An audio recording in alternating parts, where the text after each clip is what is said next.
on my lunch break. The reason you're not seeing my face is because I'm just not feeling very confident today. And normally I show my face all the time, but if you have been watching my channel for years, then you know there was a time when I never showed my face. I used to always do my unboxings with all of my albums on the pink carpet in the room, and I had the camera trained to the albums and never to my face. And so, yeah, this is not new for me, but you know, your girl has self-esteem issues just like everybody else, and today's just one of those days. Uh, but I didn't come on here to talk about my self-esteem issues because I don't think that y'all want to hear it that much. I'm actually just here to talk about kind of an update on my video I did about Jonghyun and the article that appeared in the New Yorker.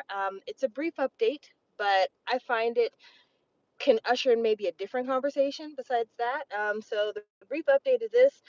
And she changed, no apologies. The author of the piece, Tammy Kim, basically just went on to gaslight fans who addressed some of the incorrect information, some of the poor writing, some of the disrespect, and basically said, if you want to get an idea of what vengeful K-pop fans are like, look at the comments and the retweets. And was saying how she was being threatened in her DMs, which I never encourage anybody to threaten anybody in the DMs, but it was basically all, oh, woe is me, never once really addressing anything that anybody had to say in terms of how poorly written the article was, how poorly researched the article was, how just overall it was a bad article. She made bad decisions, and she should be a big enough person to apologize for her bad decisions. That's it. There really wasn't anything else. Nobody was asking her to fall on knees. I did say apologize with tears, but no one was asking her to fall on knees before a guillotine. No one was asking her to donate money to the Shiny Foundation. No one was asking her to do anything other than remove the references that honestly would not have changed that article in any way, shape, or form. Because the reference she makes to Jonghyun is basically to establish the year was 2017. Seriously, that was what the reference was for. And she could have easily took his entire name out and she would have had a start to her article that would have done nothing to alter any of the meaning of her article.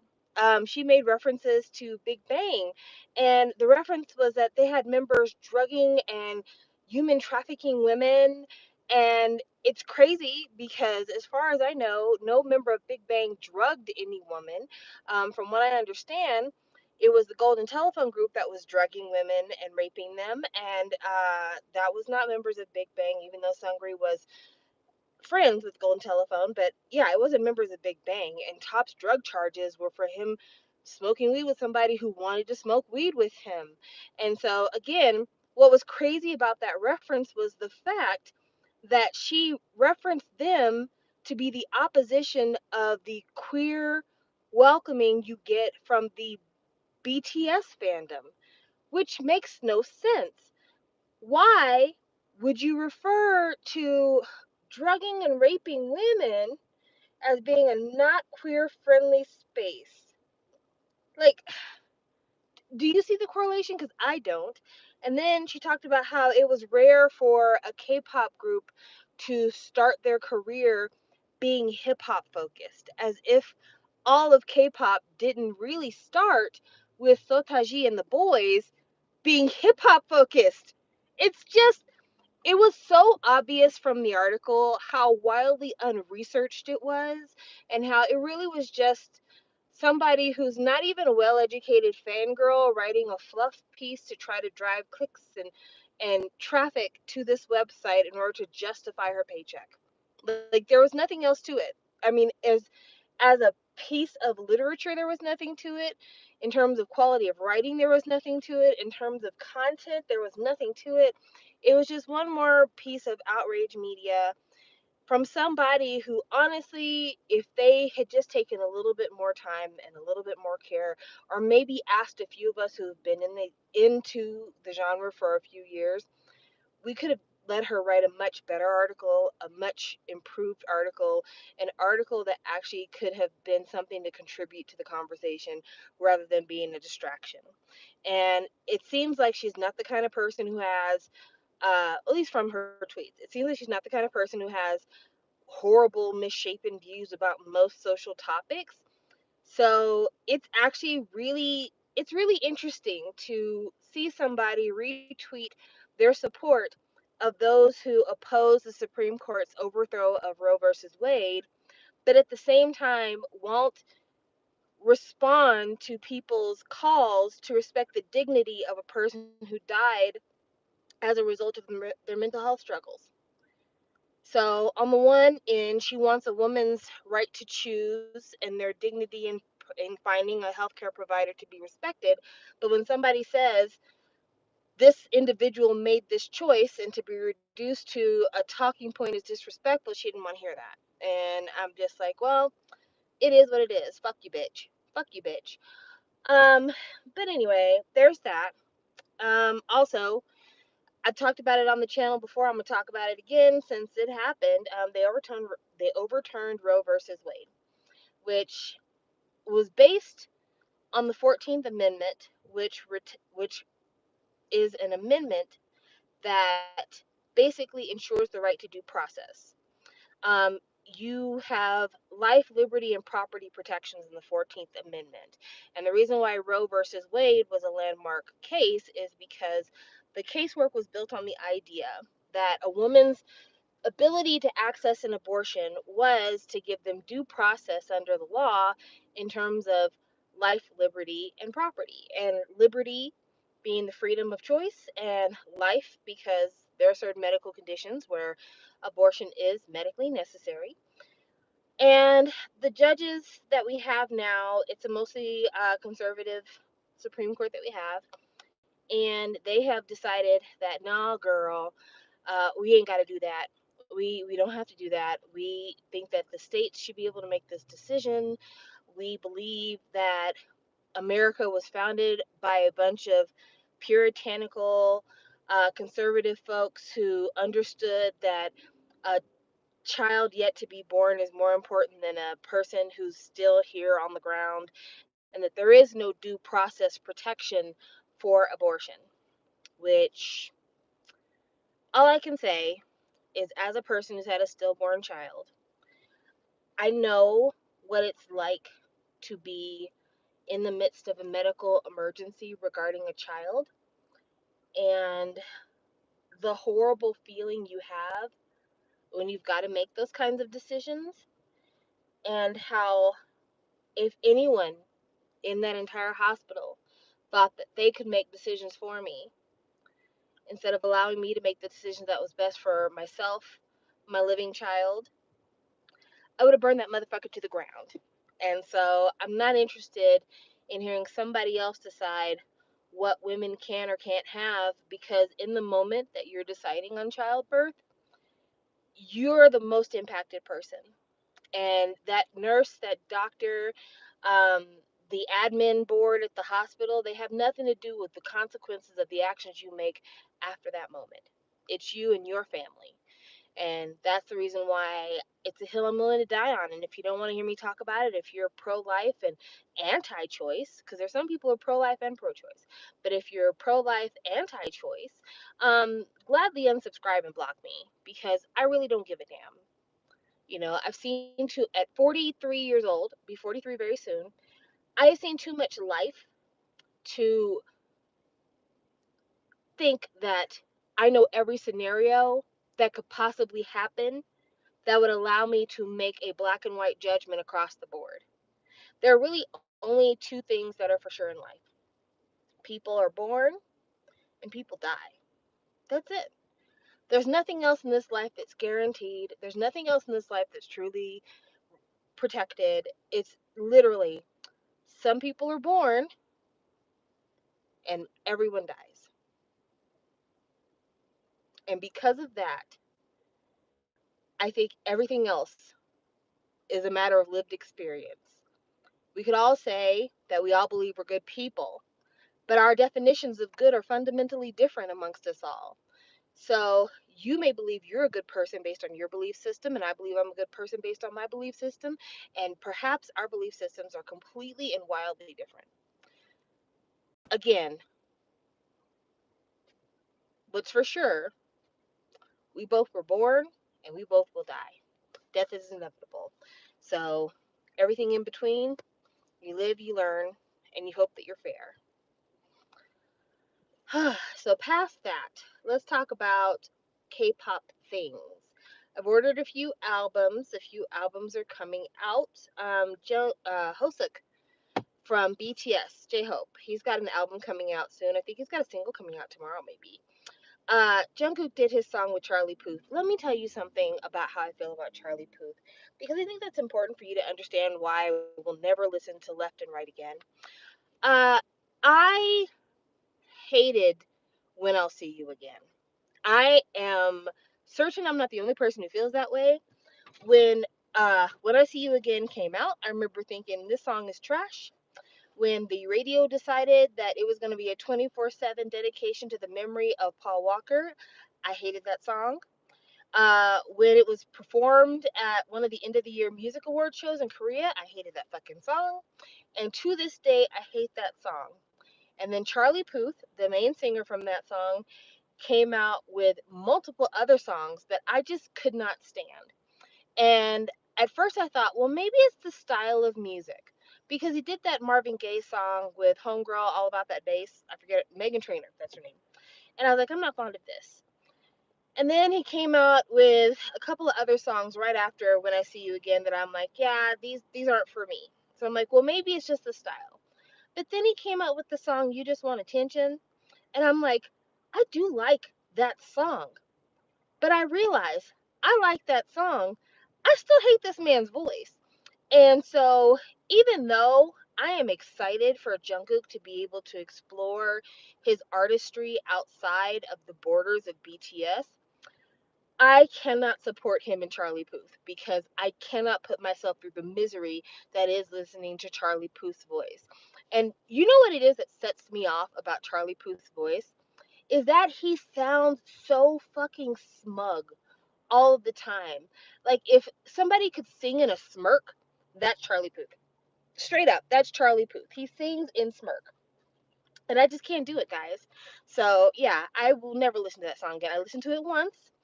Um, I it's obvious from listening to the song that those two did not record together. Like it doesn't I mean if they did, I don't know how because it sounds literally like two people on two different continents.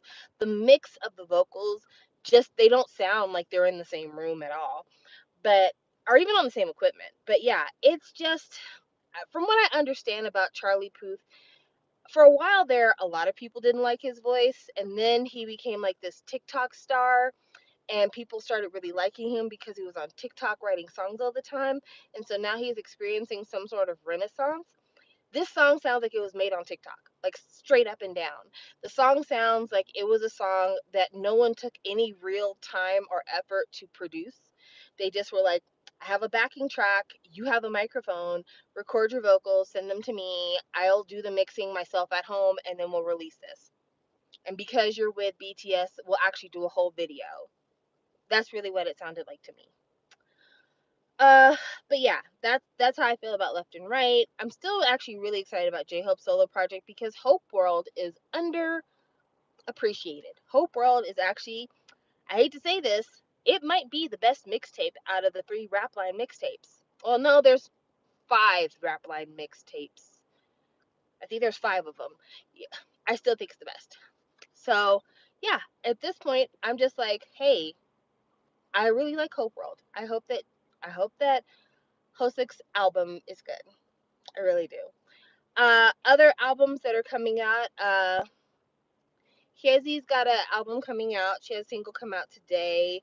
Nayeon came out with her album and the song Pop. Pop is cute. And I don't know.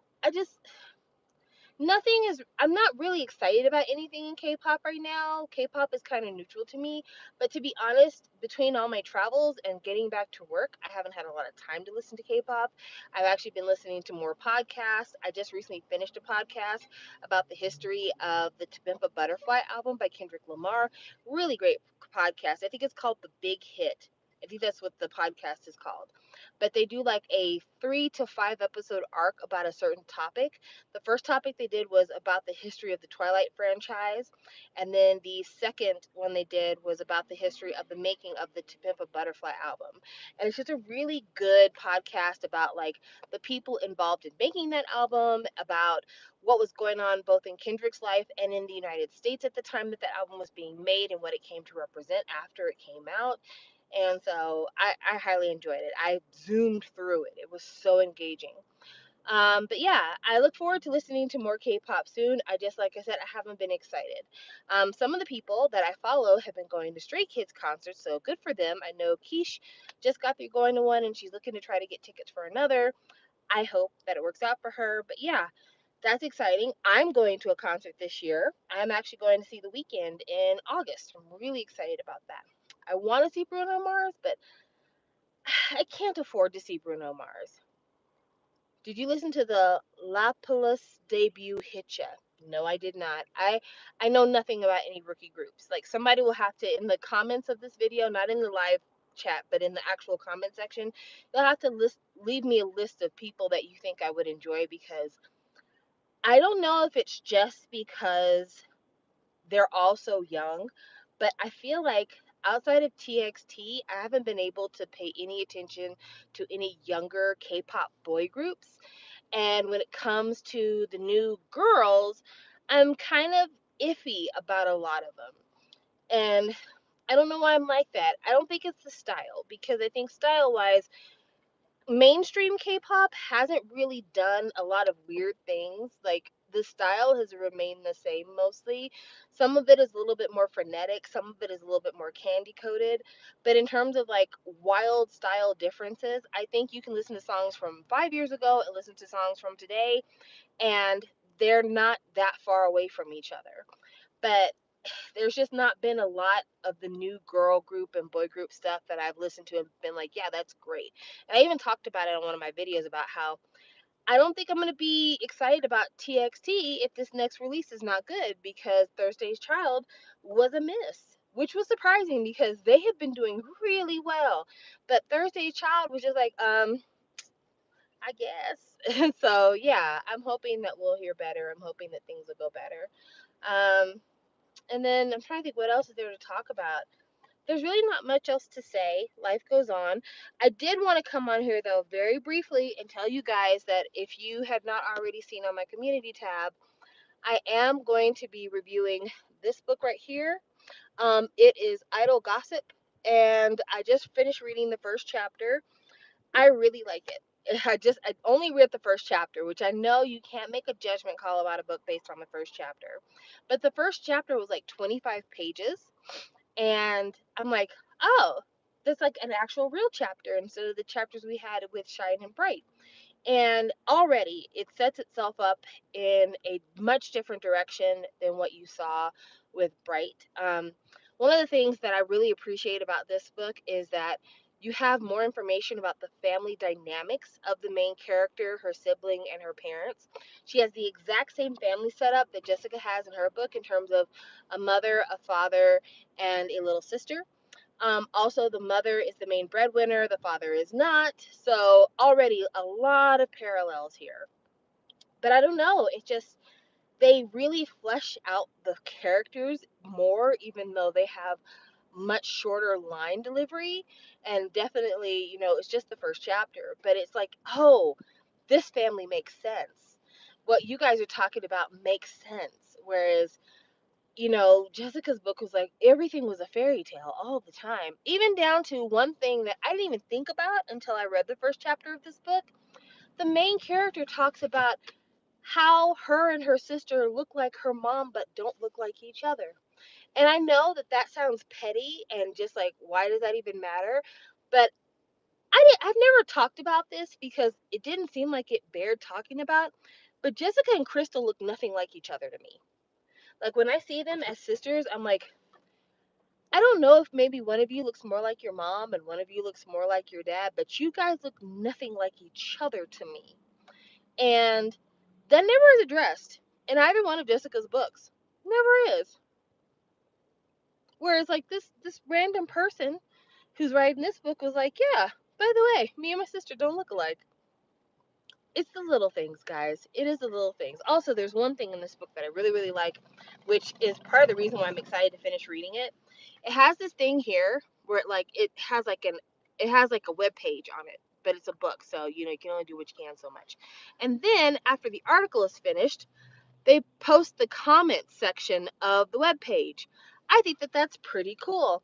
I like that a lot. I think that's kind of a little different. So yeah, there were no interesting formatting things going on in Jessica's book. It was all like first person narration. But this has got like first person narration, and it's going to have like some outside articles basically showing what the public's opinion is of stuff that happens. So yeah, I look forward to it a lot. I think it's going to be a really good time. Also, because this is a complete fiction book and it's not written by a former uh K-pop idol, they're allowed to use real people's names. Like I've already seen a reference to EXO, I've seen a reference to Produce 101, I've seen different song titles being used, and that's amazing because we didn't get any of that when we were reading Bright because she was too afraid of getting fucking sued. Even to the point that she didn't even use names of like other agencies. Did any of you ever find that weird? Like, I could see why Jessica would be very loath to call out SM as a company and name SM groups because you open the door for defamation. But like, she doesn't mention YG at all. She doesn't mention JYP. She doesn't mention other popular songs on the radio. Like her universe is supposed to be completely made up, I guess. But the thing is, it can't be completely made up because you talk about having a Balenciaga bag. And Balenciaga's a real brand. And so it's just like, okay, are we supposed to be in a world where there's no correlation to our world? And if you are going to include elements from our world, why can't you just say our song was competing with songs like Mr. Mister, or our song was competing against songs like As If It's Your Last? You could have totally done it in a time period different than the time period that SNSD existed in, or when you were a member of SNSD, I should say that. But still, like in the actual K pop world. And she didn't do that. And that's strange. That's strange to me. Anyway, that's all I have to say. I'm on my lunch break. I have to get back to work, but I will talk to you guys later. Bye.